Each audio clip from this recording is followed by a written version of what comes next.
Good morning dear student. आज की class में हम लोग सॉल्व करेंगे फिजिक्स के चैप्टर नंबर 3 के क्वेश्चन नंबर 11 से। इसके पहले ऑलरेडी मैंने डियर स्टूडेंट इस चैप्टर पर आधारित दो क्लास ले रखा हूँ, जिसमें मैंने आपको डियर स्टूडेंट बेसिक कॉन्सेप्ट के साथ साथ क्वेश्चन नंबर 1 से लेकर के क्वेश्चन नंबर 10 तक के सारे प्रश्नों का सॉल्यूशन बिल्कुल शानदार तरीके से करवा दिया है। यदि वो वीडियो आपने अभी तक नहीं देखा है तो जरूर देख लीजिएगा, डिस्क्रिप्शन में उसका लिंक मिल जाएगा। डियर स्टूडेंट, इस चैप्टर से आपके पॉलिटेक्निक या आईईआरटी एंट्रेंस एग्जाम में प्रत्येक वर्ष 2 से 3 क्वेश्चन 100% पूछा जाना है और जो भी क्वेश्चन आपसे पूछे जाएंगे 99% चांसेस है कि न्यूमेरिकल टाइप के ही क्वेश्चन होंगे। तो प्रत्येक क्वेश्चन के सॉल्यूशन को आप बिल्कुल ध्यान से अच्छी तरीके से समझते हुए चलिएगा। मैं प्रत्येक क्वेश्चन के कॉन्सेप्ट को बिल्कुल अच्छी तरीके से आपको समझाते हुए चलूंगा। बस आप ध्यान से प्रत्येक क्वेश्चन के सॉल्यूशन को आप समझते जाइए। डियर स्टूडेंट, आप बिल्कुल अच्छी तरीके से यदि आप डेडिकेशन के साथ अभी से तैयारी करेंगे तो आपका 100% सिलेक्शन हो जाएगा आईईआरटी कॉलेज में। आपको भी पता है डियर स्टूडेंट कि आईईआरटी एकमात्र ऐसा कॉलेज है जहां पर आपको 100% प्लेसमेंट मिलती है। आप किसी भी प्रीवियस ईयर स्टूडेंट से पूछ लीजिए, पिछले 4 सालों से मैं खुद देखते आ रहा हूँ डियर स्टूडेंट कि आईईआरटी एक ऐसा कॉलेज है जहां पर आपका 100% प्लेसमेंट होता ही होता है। इस बार डियर स्टूडेंट मैं आपको बता दूं, टाटा हिटेची एक कंपनी आई थी जिसमें 4 लाख पर एनम से ज्यादा पैकेज देकर गई है। 4 लाख पर एनम से भी ज्यादा, यानी कि मंथली की हम बात करें तो 34,500 महीने के हिसाब से पैकेज देकर गई है। ऐसे ही कुछ कंपनियां और इंटरव्यू ले रही हैं। जैसे ही इन लोगों का रिजल्ट आता है मैं आपको बताता चलूंगा कि किस कंपनी में कितने बच्चों का प्लेसमेंट हुआ। तो इस तरीके से डियर स्टूडेंट आप बिल्कुल डेडिकेशन के साथ तैयारी कीजिए, जिससे आपका भी सिलेक्शन आईईआरटी कॉलेज में हो जाए। तो डियर स्टूडेंट, हम लोग स्टार्ट करते हैं आज की क्लास। देखते हैं डियर स्टूडेंट क्वेश्चन नंबर 11। तो बिल्कुल आप ध्यान से समझिएगा क्वेश्चन नंबर 11 को। क्वेश्चन नंबर 11 आपका है डियर स्टूडेंट, एक पिंड 10 मीटर प्रति सेकंड के प्रारंभिक वेग से पृथ्वी तल से ऊपर की ओर फेंका जाता है, वह अधिक से अधिक ऊंचाई तक पहुंचेगा, ये आपको बताना है। तो दो बातें मैं आपको बताता हूं, बिल्कुल आप ध्यान से समझ लीजिएगा। यह कॉन्सेप्ट बहुत ही महत्वपूर्ण है डियर स्टूडेंट। इस क्वेश्चन को आप ध्यान से देखिएगा। तो क्वेश्चन में बोला गया है कि पृथ्वी तल से ऊपर की ओर फेंका जाता है। कहां पर? पृथ्वी तल से ऊपर की ओर फेंका जाता है। तो कभी भी यदि आपका कोई भी वस्तु पृथ्वी तल से ऊपर की ओर फेंका जाए, पृथ्वी तल से ऊपर की ओर फेंका जाए, तो वहां पर जो जी की वैल्यू आपको लेना होता है वो आपको निगेटिव में लेना होता है। चाहे कोई भी वस्तु हो डियर स्टूडेंट, यदि पृथ्वी तल से ऊपर की ओर फेंक रहे हैं तो वहां पर आपको जो जी की वैल्यू लेना होता है वो आपको निगेटिव में लेना होता है। और दूसरी बात आप ये भी ध्यान में रखिएगा, यदि कोई भी वस्तु आप ऊपर से नीचे की तरफ गिरा रहे हैं, कोई भी वस्तु यदि आप ऊपर से नीचे की तरफ गिरा रहे हैं, तो ऐसे कंडीशन में जो जी की वैल्यू आपको लेना है डियर स्टूडेंट, वो आपको पॉजिटिव लेना है। तो दोनों ही कॉन्सेप्ट आपको ध्यान में रखना है। यदि कोई भी वस्तु आप नीचे से ऊपर की ओर फेंकेंगे तो वहां पर आपको जी की वैल्यू निगेटिव में लेना है, और कोई भी वस्तु यदि आप ऊपर से नीचे की तरफ गिराते हैं तो वहां पर आपको जो जी की वैल्यू लेना है वो आपको पॉजिटिव लेना है। दो पॉइंट आपको समझ में आ गया। और दूसरी बात यह है डियर स्टूडेंट, कभी भी यदि कोई भी वस्तु नीचे से ऊपर की ओर आप फेंक रहे हैं तो ऐसे कंडीशन में जो अंतिम वेग होता है ना वस्तु का, वह भी जीरो होता है। अंतिम वेग जीरो इसलिए होता है डियर स्टूडेंट, यदि आप किसी भी वस्तु को फेंकेंगे तो वापस आकर कहीं ना कहीं तो रुकना ही रुकना है। कोई भी वस्तु यदि आप ऊपर की ओर फेंकेंगे तो वापस आकर कहीं ना कहीं तो रुकेगी ही वस्तु। तो तो ऐसे कंडीशन में अंतिम वेग भी 0 होगा। ठीक है, अब क्वेश्चन पर आओ। बोला है अधिक से अधिक कितनी ऊंचाई पर पहुंचेगा ये आपको बताना है। तो आपने डियर स्टूडेंट गति का तीसरा नियम पढ़ रखा है। क्या पढ़ रखा है कि v स्क्वायर बराबर आपका होता है u स्क्वायर प्लस का 2gh। मैंने आपको बताया डियर स्टूडेंट यदि आपकी कोई भी वस्तु नीचे से ऊपर की ओर फेंकते हैं तो वहां पर जो v की वैल्यू होती है, जो अंतिम वेग होता है, वो 0 होता है। क्योंकि यदि आप किसी भी वस्तु को नीचे से ऊपर फेंकोगे तो कहीं ना कहीं आकर वो रुकना ही रुकना है। तो यहाँ पर v की वैल्यू तो 0 हो गया। उसके बाद से u की वैल्यू कितना दे रखा है? u की वैल्यू आपको डियर स्टूडेंट दे रखा है 10 मीटर प्रति सेकंड। तो 10 का स्क्वायर करोगे तो 100 हो जाएगा, प्लस का 2 g की वैल्यू कितना लेना है? g की वैल्यू आपको लेना है माइनस का 10। क्यों? क्योंकि वस्तु नीचे से ऊपर की ओर फेंकी जा रही है, गुणे आप कर लो h। ठीक है, तो यहां से आप सॉल्व करोगे तो 20h बराबर आपको मिल जाएगा 100। 20 से काट दो तो 5 बार में कटेगा, तो h की वैल्यू आपको कितना मिल जाएगी? 5 मीटर। यानी कि जो वस्तु है अधिक से अधिक 5 मीटर ऊंचाई तक पहुंचेगा। यानी क्वेश्चन नंबर 11 का डियर स्टूडेंट, क्वेश्चन नंबर 11 का डियर स्टूडेंट आपका क्वेश्चन नंबर 11 का dear student option number A जो है ना बिल्कुल राइट आंसर होगा। तो कॉन्सेप्ट को आप बिल्कुल ध्यान में रखें, आपको किसी भी क्वेश्चन के किसी भी प्रकार का डाउट नहीं आएगा।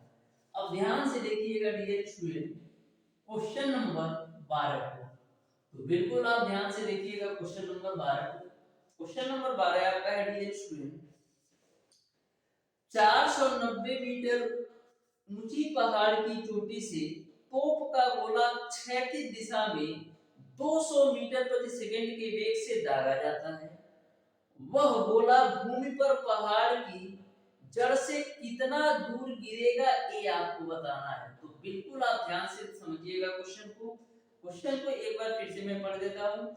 बोला है 490 मीटर ऊंची पहाड़ की चोटी से तोप का गोला क्षैतिज दिशा में 200 मीटर प्रति सेकंड के वेग से, यानी जो क्षैतिज वेग दे रखा है 200 मीटर प्रति सेकंड दागा जाता है। वह गोला भूमि पर पहाड़ की जड़ से कितना दूर गिरेगा ये आपको बताना है, यानी s की वैल्यू बताना है।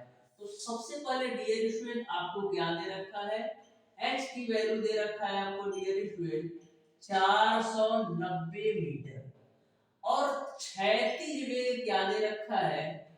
क्षैतिज वेग आपको दे रखा है डियर स्टूडेंट, वो आपको दे रखा है 200 मीटर प्रति सेकंड। ठीक है, ये बात आपको क्लियर है।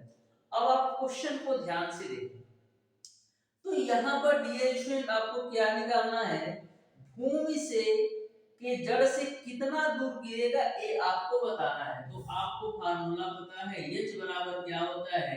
ut प्लस का हाफ gt स्क्वायर आपका यह फार्मूला होता है। तो h की वैल्यू कितना है? 490 मीटर। अब बात आती है u की वैल्यू क्या होगी? तो यहाँ पर जो u की वैल्यू होती है डियर स्टूडेंट वो आपका 0 होगा, क्योंकि क्षैतिज वेग की कंडीशन में जो प्रारंभिक वेग u की वैल्यू होती है वो आपका 0 होता है। तो यह पूरी वैल्यू 0 प्लस का 1/2 g की वैल्यू आप ले लो 9.8 इनटू का बाबू t स्क्वायर। ठीक है, तो यहाँ पर हम देखो 490 2 से काट दो 9.8 को तो कितना मिलेगा? 4.9, यानी यह आपको मिलेगा 4.9 इनटू का t स्क्वायर। ठीक है, तो देखना 4.9 से 490 को काटोगे ना तो 100 बार में बाबू ये कट जाएगा, यानी t स्क्वायर की जो वैल्यू आ गई वो आपको मिल गया 100 सेकंड। तो t की वैल्यू कितनी मिल जाएगी? t की वैल्यू आपको मिल जाएगी 10 सेकंड, क्योंकि t स्क्वायर की वैल्यू 100 सेकंड है। अब आप क्षैतिज दूरी निकाल सकते हो। तो क्षैतिज दूरी बराबर क्या होता है? क्षैतिज दूरी बराबर आपका होता है डियर स्टूडेंट क्षैतिज वेग गुणे का समय। तो क्षैतिज क्षैतिज वेग आपको दे रखा है 200 मीटर और समय आपने निकाला है 10, तो 200 गुणे 10 करोगे तो कितना मिल जाएगा 2000 मीटर। देख लो कौन से ऑप्शन में दिया है। तो इस तरीके से जो टोटल दूरी तय करेगी, क्षैतिज दूरी जो तय करेगी वो आपका 200 मीटर होगा। यानी क्वेश्चन नंबर 12 का डियर स्टूडेंट आपका जो है ऑप्शन नंबर सी सही हो जाएगा। Option number C will be the right answer for question number 12। देखिएगा डियर स्टूडेंट क्वेश्चन नंबर 13 को भी देख सकते हैं, ये भी आपका सिंपल सा क्वेश्चन था। क्वेश्चन नंबर 13 को आप बिल्कुल ध्यान से समझिएगा। ऐसे ही क्वेश्चन डियर स्टूडेंट आपके एग्जाम में पूछे जाते हैं। आप किसी भी प्रीवियस ईयर पेपर सेट को उठा करके देख लीजिए, प्रत्येक प्रीवियस ईयर पेपर सेट में डियर स्टूडेंट ऐसे ही क्वेश्चन आपके एग्जाम में बनते हैं। बस ध्यान से प्रत्येक क्वेश्चन के कॉन्सेप्ट को समझो, कोई भी क्वेश्चन आपसे मिस नहीं होगा, इस बात की मैं आपको गारंटी देता हूं। लेकिन करना क्या होगा, सारी क्लासेस बिल्कुल ध्यान से अच्छी तरीके से तैयार करना होगा और मैक्सिमम प्रयास कीजिए कि नोट्स भी बनाए कीजिए। नोट्स बनाने से फायदा ये होगा कि कभी भी यदि आप रिवीजन करना चाहते हैं तो बिल्कुल सिंपल तरीके से रिवीजन कर लेंगे। देखिएगा क्वेश्चन नंबर 13 को डियर स्टूडेंट बोला है एक हवाई जहाज 75 मीटर प्रति सेकंड की गति से सीधी रेखा में चलते हुए 6 सेकंड तक रॉकेट छोड़ता है। इस समय के अंत तक हवाई जहाज की गति बढ़कर 120 मीटर प्रति सेकंड हो जाती है। जहाज द्वारा प्रथम 10 सेकंड में तय की गई दूरी क्या है, ये आपको बताना है। बिल्कुल आप क्वेश्चन को ध्यान से समझिएगा। सबसे पहले हम लोग क्या करते हैं, एक्सीलरेशन निकाल लेते हैं, यानी त्वरण की वैल्यू क्या आएगी ये आपको निकाल लेते हैं। तो त्वरण बराबर क्या होता है, वेग परिवर्तन बट्टे का समय।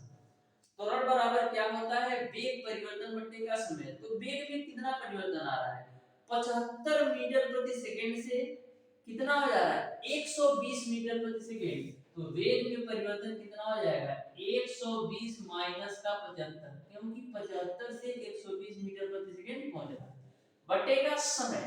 अब समय कितना आएगा, समय में जो डिफरेंस है डियर स्टूडेंट वो आपका 6 सेकंड का है। तो यहाँ पर आपका 6 सेकंड आ जाएगा।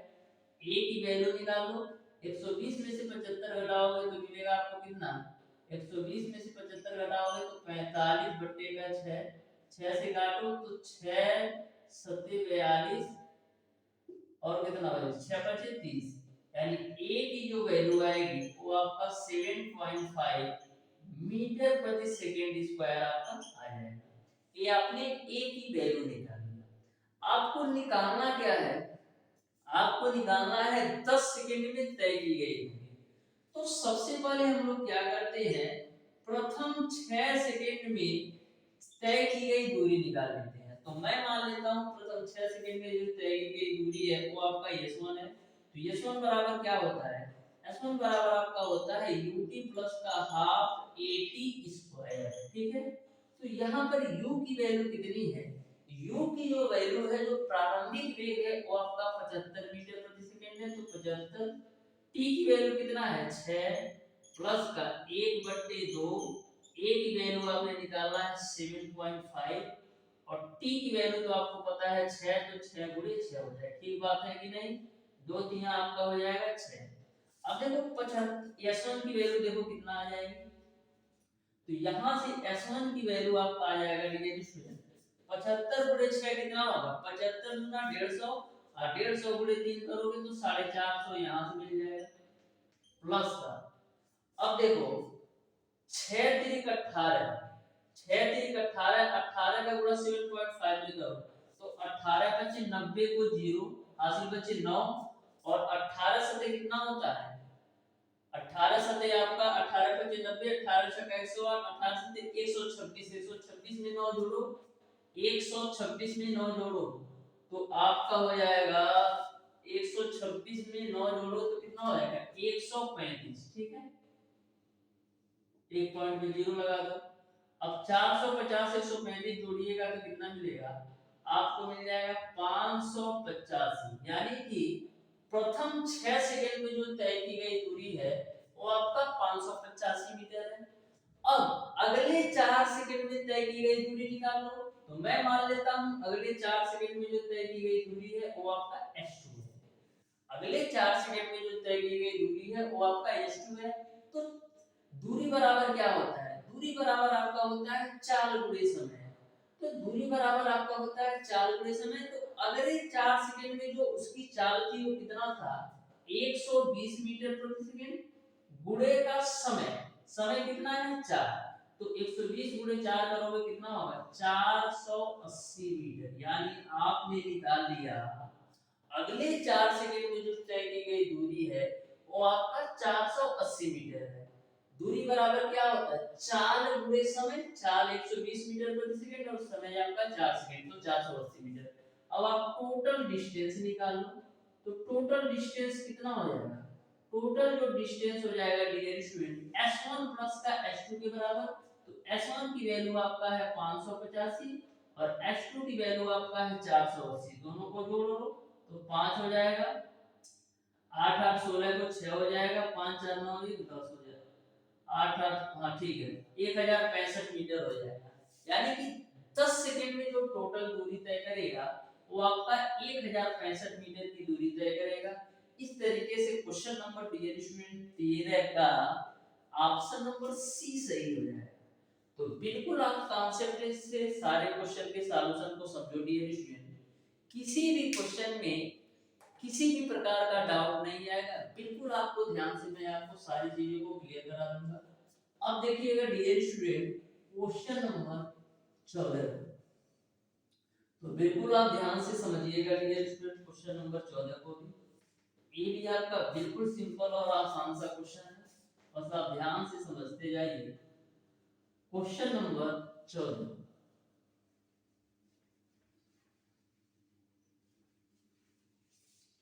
तो क्वेश्चन नंबर 14 आपका है डियर स्टूडेंट, कोई बालक मेरठ में 20 मीटर ऊंचाई तक गेंद फेंक सकता है। कहां पर? मेरठ में 20 मीटर ऊंचाई तक, जहां जी की वैल्यू 9.8 मीटर प्रति सेकंड स्क्वायर है। कानपुर में जी की वैल्यू 9.81 मीटर प्रति सेकंड स्क्वायर है। तो वह गेंद फेंकेगा। यानी आपको यह बताना है कि कानपुर में वह कितना मीटर ऊंचाई तक गेंद फेंकेगा। बिल्कुल आप ध्यान से समझिएगा। क्वेश्चन में ऐसा बोला जा रहा है कि कोई बालक है जो है 20 मीटर ऊंचाई तक गेंद फेंक सकता है जब मेरठ में था, और मेरठ में जो जी की वैल्यू है 9.8 मीटर प्रति सेकंड स्क्वायर है। फिर आगे बोला जा रहा है कि कानपुर में जो जी की वैल्यू है 9.8 मीटर प्रति सेकंड स्क्वायर है, तो वहां पर कितना ऊंचाई तक वो गोला फेंकेगा ये आपको बताना है। तो बिल्कुल आप ध्यान से समझिएगा। आपको क्या पता है? आपको गति का तीसरा नियम पता है कि v स्क्वायर बराबर आपका होता है u स्क्वायर प्लस का 2gh। तो मैंने आपको दो कंडीशन बताया था कि यदि आपका कोई भी वस्तु यदि ऊपर की ओर फेंकी जाती है तो वहां पर जो g की वैल्यू होती है वो आपको निगेटिव लेना है, और कोई भी वस्तु यदि आपका ऊपर की ओर फेंकी जाती है तो वहां पर जो अंतिम वेग होता है 0 होता है। तो दो बातें आपको ध्यान में रखना है। कभी भी यदि कोई भी वस्तु ऊपर की ओर फेंकी जाती है तो जी की वैल्यू आपको निगेटिव लेना है, और जो आपका अंतिम वेग है वो भी आपका 0 होगा। तो यह तो आपका 0 हो जाएगा। u स्क्वायर हो जाएगा। अब ऊपर की ओर फेंकी जाती है तो क्या होगा? प्लस का 2 गुणे माइनस का d इंटू का h होगा। तो यहां से आपको मिल जाएगा u स्क्वायर बराबर 2gh। यहां तक किसी को कोई दिक्कत नहीं होना चाहिए। तो यहां से हम क्या लिख सकते हैं? यहां से हम लिख सकते हैं u1 का स्क्वायर बटे 2gh1 2g1h1 बराबर u2 का स्क्वायर बटे का 2g2h2 हम लिख सकते हैं। अब देखो ध्यान से, क्या? अब देखो ध्यान से, यहाँ पर जो चाल होगी तो प्रारंभिक चाल होगी दोनों वेग का तो समान होगा, और अंतर किस में आएगा? ऊंचाई में अंतर आएगा आपका g की वैल्यू की वजह से। लेकिन u की जो वैल्यू होगी दोनों जगह समान होगी। अंतर क्यों आ रहा है ऊंचाई में? गेंद फेंकने की ऊंचाई में अंतर इसलिए आ रहा है क्योंकि जी की वैल्यू अलग अलग है, मेरठ में कुछ और है और कानपुर में अलग है। तो ए आपका कैंसिल आउट हो जाएगा, 2 से 2 बच्चे में चला जाएगा। तो यहाँ से हम क्या लिख सकते हैं, यहाँ से हम लिख सकते हैं डियर स्टूडेंट कि G1 बट्टे G2 की वैल्यू किसके बराबर होगी, G1 बट्टे G2 की वैल्यू आपको मिल जाएगी H2 बट्टे का H1। जो G1 है डियर स्टूडेंट वो आपका मेरठ में G की वैल्यू है, जो G2 है वो कानपुर में G की वैल्यू है, जो H2 है डियर स्टूडेंट वो कानपुर में कितने ऊंचाई तक गेंद पहुंचेगा उसकी ऊंचाई है, और जो H1 है वो मेरठ में कितनी ऊंचाई तक गेंद पहुंच रहा है उसकी ऊंचाई है। अब सारी वैल्यू है तो G1 की वैल्यू कितना है 9.8, G2 की वैल्यू कितना है 9.81 बराबर H2 की वैल्यू कितना है, H2 की वैल्यू आपको निकालना है और H1 की वैल्यू आपको दे रखा है 20। सबको समझ में आ गया होगा। अब सारी वैल्यू रख दो डियर स्टूडेंट, तो H2 की वैल्यू आपको मिल जाएगी 9.1998 मीटर, यानी कि कानपुर में वो 19.98 मीटर तक गेंद फेंक सकता है। इस तरीके से डियर स्टूडेंट क्वेश्चन नंबर 14 का जो राइट आंसर होगा वो आपका हो जाएगा, क्वेश्चन नंबर 14 का डियर स्टूडेंट जो राइट आंसर होगा वो आपका ऑप्शन नंबर ए सही हो जाएगा। ऑप्शन नंबर ए जो है बिल्कुल राइट आंसर होगा, यानी कानपुर में 19.98 मीटर तक गेंद फेंक सकता है।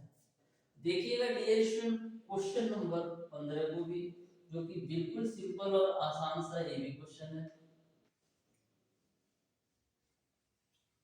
सारे क्वेश्चन को मैं डियर स्टूडेंट बिल्कुल कॉन्सेप्ट के साथ बताऊंगा, बस ध्यान से आप 1 से 2 बार हमारी प्रत्येक क्लासेस ले लो डियर स्टूडेंट। किसी भी क्वेश्चन में आपको डाउट और कंफ्यूजन नहीं आएगा, बस ध्यान से आपको सारी चीजें समझते चलना है। ऐसे ही क्वेश्चन डियर स्टूडेंट आपको रेस से आगे निकाल देते हैं, यानी कि यदि आप ऐसे क्वेश्चन हल कर देते हैं तो मान के चलिए 2 से 3 हजार स्टूडेंट से आप रैंक में आगे चले जाएंगे। तो ऐसे क्वेश्चन को कभी भी मिस मत कीजिएगा, अंडर एस्टिमेट कभी भी नहीं करना है। यदि एक बार में नहीं समझ में आता है तो 2 बार में 3 बार में तो 100% समझ में आना है। यदि फिर भी नहीं समझ में आता है तो आप हमसे पूछ सकते हैं, मैं आपके हर एक क्वेश्चन के सॉल्यूशन को जवाब को देने के लिए तैयार हूं। देखिएगा डियर स्टूडेंट क्वेश्चन नंबर 15 को, क्वेश्चन नंबर 15 आपका डियर स्टूडेंट एक पिंड जो है 100 मीटर प्रति सेकंड के वेग से ऊर्ध्वाधर फेंका जाता है, गति प्रारंभ करने वाले बिंदु पर लौटने का समय क्या है ये आपको बताना है। तो यहाँ पर भी आप देखेंगे कि जो आपका पिंड है ऊर्ध्वाधर ऊपर की ओर फेंका जाता है, तो वह कितने समय बाद वापस लौटेगा ये आपको बताना है। तो ध्यान से समझिएगा डियर स्टूडेंट क्वेश्चन नंबर 15 को कैसे सॉल्व करना है। आपको फार्मूला क्या होता है, आपको गति का पहला नियम पता है कि v बराबर क्या होता है u प्लस का gt। अब यहाँ पर मैं at भी लिख सकता था, लेकिन at में इसलिए नहीं लिखा क्योंकि यहाँ पर गुरुत्व काम कर रहा है, इसलिए मैंने g का यूज किया। यदि आपका गुरुत्व के जगह पर एक्सीलरेशन काम करता, त्वरण काम करता, तो मैं g की जगह पर a लिखता। यहाँ पर गुरुत्व काम कर रहा है इसलिए मैंने g लिखा। तो मैंने आपको बताया था डियर स्टूडेंट कि यदि आपका कोई भी गेंद ऊर्ध्वाधर ऊपर की ओर फेंका जाता है तो g की जो वैल्यू होगी वो आपका नेगेटिव होगा, और जो आपका अंतिम वेग होगा वो आपका जीरो होगा। तो यहाँ पर आपका अंतिम वेग तो बाबू जीरो, u की वैल्यू कितना है, प्रारंभिक वेग आपका है 100 प्लस का g की वैल्यू कितना है, g की वैल्यू आपका है डियर स्टूडेंट माइनस में लेना है तो माइनस का 10 ले लो और इनटू का t ले लो। तो यहाँ पर आपको मिल जाएगा 10t बराबर 100, 10 से काट दो 10 बार में जाएगा तो t की वैल्यू कितना मिल जाएगा 10 सेकंड, यानी 10 सेकंड बाद आप वापस आए। क्या यह सही है, नहीं सही है डियर स्टूडेंट, क्योंकि वो एक तरफ से जो लगा समय है वो आपका केवल और केवल 10 सेकंड है, यानी जब ऊपर की तरफ गेंद जा रही है तो आपका केवल और केवल 10 सेकंड ले रही है, लेकिन जब नीचे आएगी तो भी तो 10 सेकंड लेगी, तो टोटल कितना समय लेगी वापस आने में? 10 सेकंड जाने में, 10 सेकंड आने में, यानी टोटल जो है 20 सेकंड लेगी गेंद जो है वापस आने में। इस तरीके से डियर स्टूडेंट क्वेश्चन नंबर 15 का ऑप्शन नंबर बी सही है। ऐसा कभी भी गलती मत कीजिएगा कि 10 सेकंड मारकर चले आओ, ऐसे काट देगा, ठीक है। ये तो केवल जाने में 10 सेकंड लग रहा है, तो 10 सेकंड जाने में और 10 सेकंड ही आने में, यानी 20 सेकंड लगेगा, ठीक है। क्योंकि बोला ही गया है कि प्रारंभ करने वाले बिंदु पर लौटने का समय बताना है, यानी जहां से स्टार्ट किया था वहीं पर आना है। तो 10 सेकंड तो जैले में लेता, तो 10 सेकंड जैले में, तो टोटल कितना सेकंड? 20 सेकंड में वापस आ जाएगा उसी पॉइंट पर। देखिएगा डियर स्टूडेंट क्वेश्चन नंबर 16 को मैं आपको डियर स्टूडेंट प्रत्येक क्वेश्चन में प्रत्येक कॉन्सेप्ट को इतनी बार मैं आपको बता दूंगा ना कि क्लास से बाहर आपको किसी भी कॉन्सेप्ट को पढ़ने की जरूरत ही नहीं पड़ेगी। बस ध्यान से आप क्लासेस लेते जाइए डियर स्टूडेंट, आपको किसी भी प्रकार का अलग से टाइम नहीं देना पड़ेगा किसी भी कॉन्सेप्ट को पढ़ने में या किसी भी फार्मूले को याद करने में, क्योंकि प्रत्येक फार्मूला और प्रत्येक कॉन्सेप्ट को मैं क्लास में बार बार आपको रिपीट कराता रहूंगा, जिससे आपको सारी चीजें बिल्कुल अच्छी तरीके से मेमोराइज हो जाए, अच्छी तरीके से कॉन्सेप्ट क्लियर हो जाए। देखिएगा डियर स्टूडेंट क्वेश्चन नंबर 16 को बोला है एक मोटरसाइकिल 100 मीटर त्रिज्या के वृत्तीय पथ से नीच चाल से चक्कर लगा रही है, ठीक है। यदि वह 62.8 सेकंड में एक चक्कर पूरा करती है तो मोटरसाइकिल की औसत चाल बताओ। क्या बताना है? मोटरसाइकिल की औसत चाल बताना है। तो औसत चाल बराबर क्या होता है? औसत दूरी बटे का औसत समय। यहाँ पर एक चक्कर की बात की जा रही है, एक चक्कर के लिए औसत चाल आपसे पूछी जा रही है, तो औसत चाल क्या होगा? औसत चाल बराबर एक चक्कर में तय की गई दूरी बटेगा एक चक्कर में लगा समय होता है। कारण ये है डियर स्टूडेंट कि एक चक्कर लगाता है 62.8 सेकेंड में, तो आपको मोटरसाइकिल की औसत चाल बताना है। तो मैं क्या करूंगा? मोटरसाइकिल की औसत चाल निकालने के लिए एक चक्कर में तय की गई दूरी में एक चक्कर में लिए गए समय से मैं भाग दे दूंगा, तो हमको मोटरसाइकिल की औसत चाल पता चल जाएगी, ठीक है। अब यहाँ पर बात ये आती है कि एक चक्कर में मोटरसाइकिल कितनी दूरी तय करेगा? एक चक्कर में मोटरसाइकिल कितनी दूरी तय करेगा? जबकि किस पथ पर? वृत्तीय पथ पर वो चल रही है मोटरसाइकिल, यानी वृत्तीय पथ यही होता है। तो मैंने आपको बार बार बताया हूँ डियर स्टूडेंट कि कभी भी आपका कोई भी वस्तु हो, चाहे मोटरसाइकिल हो, चाहे कार हो, चाहे साइकिल हो, यदि आपका वृत्तीय पथ पर चलती है तो जो टोटल दूरी तय करती है एक चक्कर में, वो आपका अपने परिधि के बराबर ही तय करती है। जैसे यहाँ आपका मोटरसाइकिल है और यहाँ से वो स्टार्ट की चलना, तो ऐसे क्या करेगी? ऐसे चलते चलते पुनः इसी पॉइंट पर आएगी तो ही तो एक चक्कर पूरा होगा। तो एक चक्कर में कितनी दूरी तय की? एक चक्कर में अपने परिधि के बराबर ही दूरी तय की, अपनी परिधि के बराबर ही दूरी तय की, यानी एक चक्कर में जो मोटरसाइकिलिया है जो दूरी तय करेगी वो आपका 2 पाई r के बराबर ही दूरी तय करेगी। ये बात आपको क्लियर है। अब आप निकाल लो औसत चाल, यानी एवरेज स्पीड निकाल लो मोटरसाइकिल का। तो एवरेज स्पीड बराबर क्या हो जाएगा? एवरेज स्पीड बराबर आपका हो जाएगा एक चक्कर में तय की गई दूरी बटेगा एक चक्कर में लगा समय। तो एक चक्कर में जो तय की गई दूरी है वो आपका 2 पाई r है, और लगा समय कितना ले रहा है? 62.8 सेकंड। लो भैया 62.8 सेकंड, ठीक है। अब सारी वैल्यू रख दो, तो 2 गुणे पाई की वैल्यू 3.14 गुणे r की वैल्यू आपको कितना दे रखा है? r की वैल्यू आपको दे रखा है 100, ठीक है, बटे का आपका 62.8, ठीक बात है। अब देखो 2 गुणे 3.14 का 100 में गुणा कराओगे तो 314 मिल जाएगा, अब बट्टे आपका 62.8, ठीक है।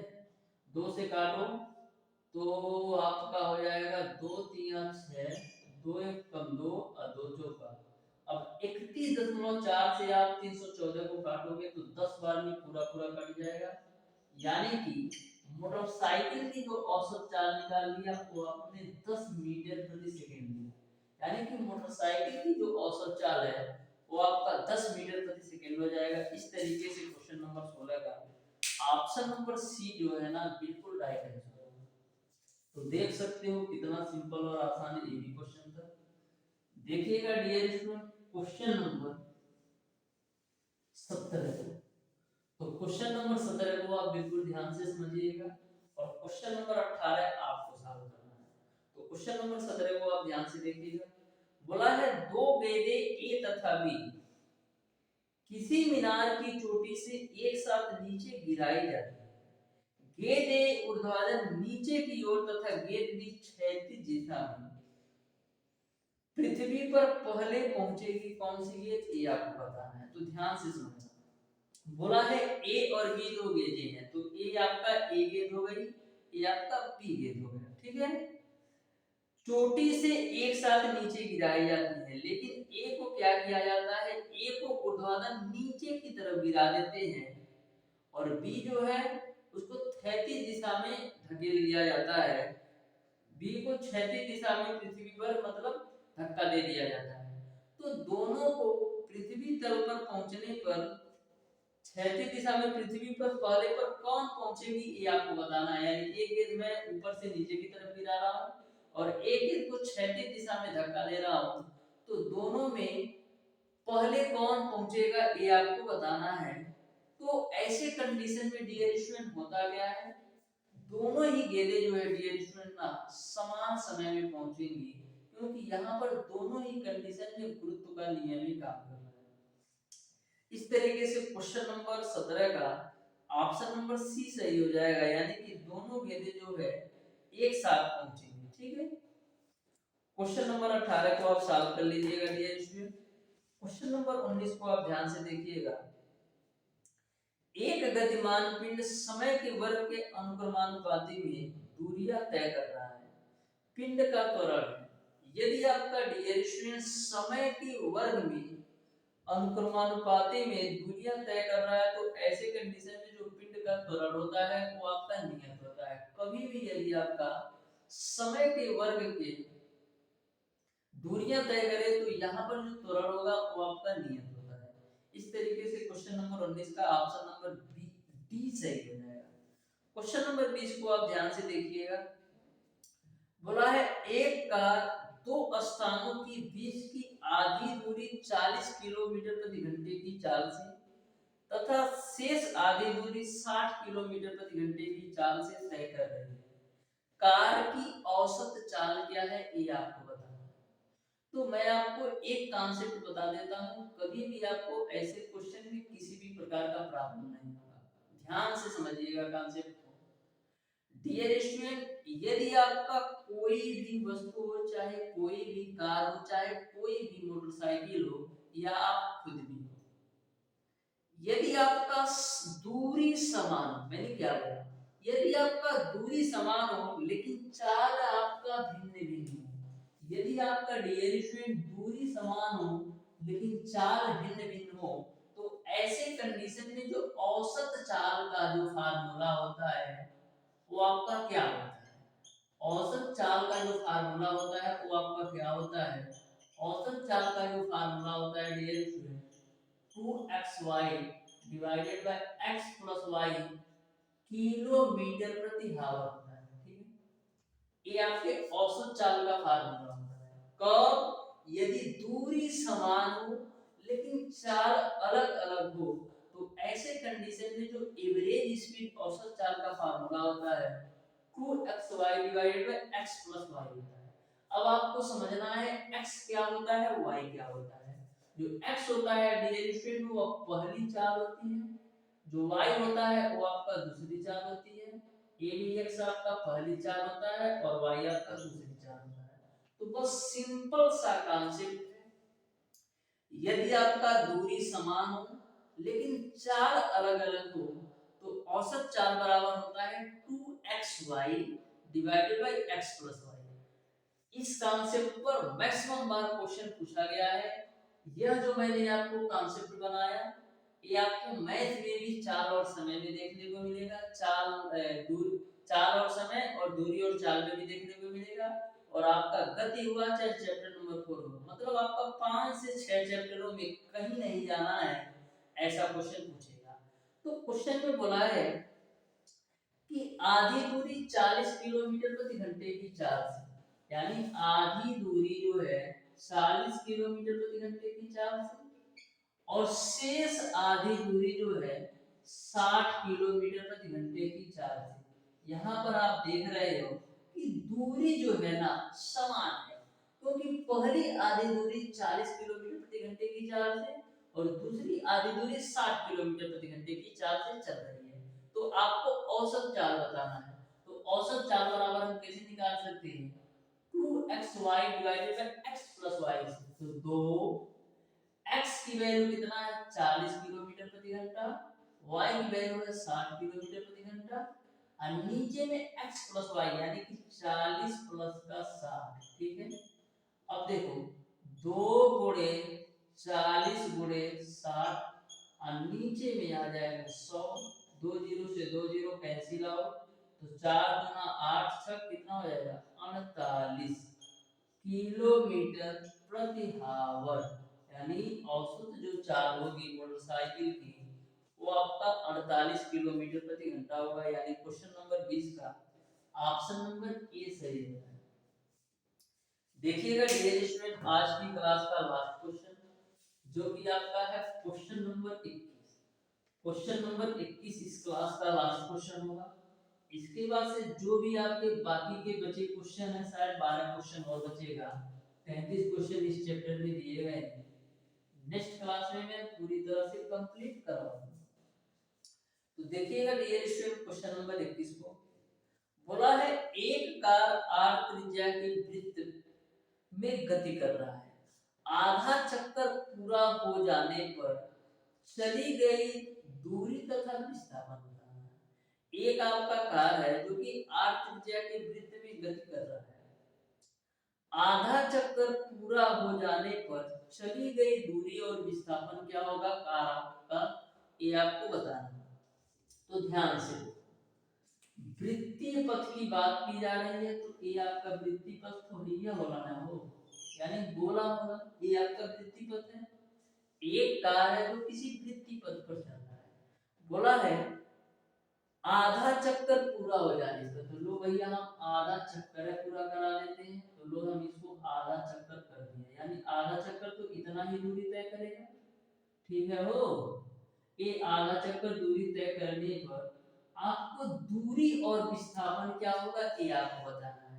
यानी कि इस वृत्तीय पथ का आधा चक्कर पूरा करने पर कितनी दूरी होगी और कितना विस्थापन होगा।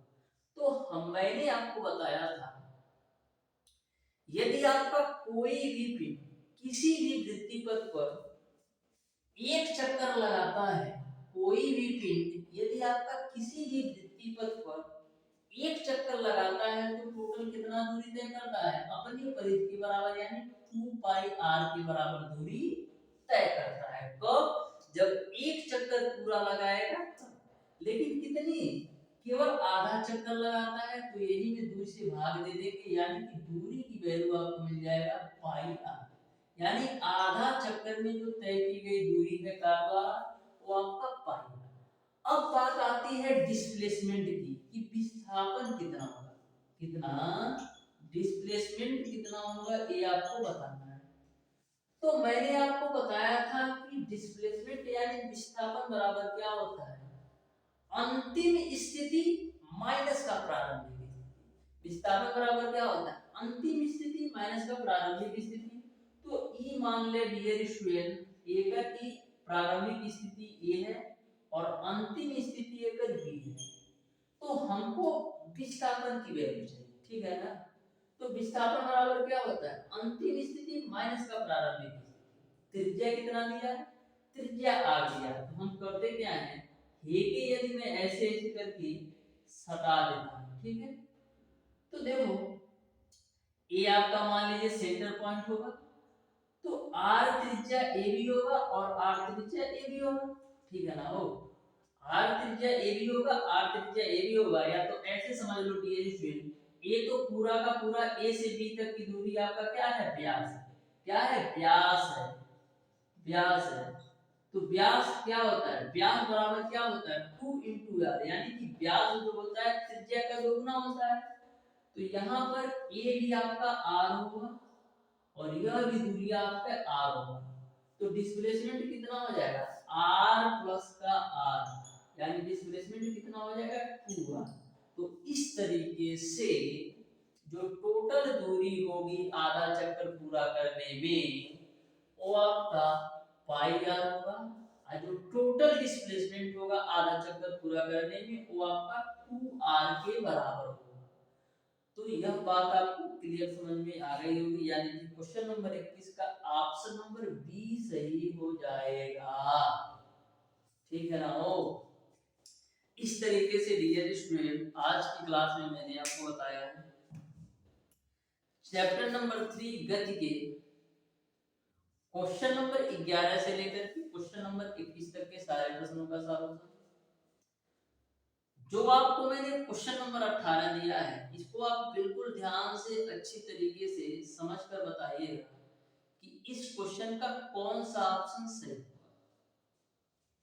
फिर भी डियर स्टूडेंट, यदि आपको किसी भी क्वेश्चन में किसी भी प्रकार का डाउट और कंफ्यूजन होगा, तो आप उसे कमेंट बॉक्स में कमेंट करके जरूर पूछ लीजिएगा, मैं उस क्वेश्चन का सॉल्यूशन करवा दूंगा। एक स्टूडेंट पूछा था किसी क्वेश्चन को, शायद था पिछले चैप्टर का, वो मैंने अभी तक क्लियर किया नहीं है। मैं ये सोच रहा हूँ डियर स्टूडेंट कि आपका 8 से 10 या 15-20 क्वेश्चनों का डाउट क्वेश्चन आ जाए, तो एक क्लास के माध्यम से डाउट सेशन लेकर के मैं आऊंगा, उन सारे क्वेश्चनों का एक ही बार में सॉल्यूशन करवा दूंगा। तो इस तरीके से डियर स्टूडेंट आज की क्लास आपको कैसी लगी, यदि वीडियो पसंद आया हो तो वीडियो को लाइक जरूर कीजिएगा, और जो भी स्टूडेंट अभी तक हमारे चैनल ओडी स्टडी पॉइंट को सब्सक्राइब नहीं किए हैं, सब्सक्राइब जरूर कर ले डियर स्टूडेंट। यह आपका चैनल जो है बहुत काम की चीज है। यदि आप पॉलिटेक्निक अथवा आईईआरटी एंट्रेंस एग्जाम 2024 की तैयारी करते हैं, तो डियर स्टूडेंट मिलते हैं नेक्स्ट क्लास में, तब तक के लिए धन्यवाद।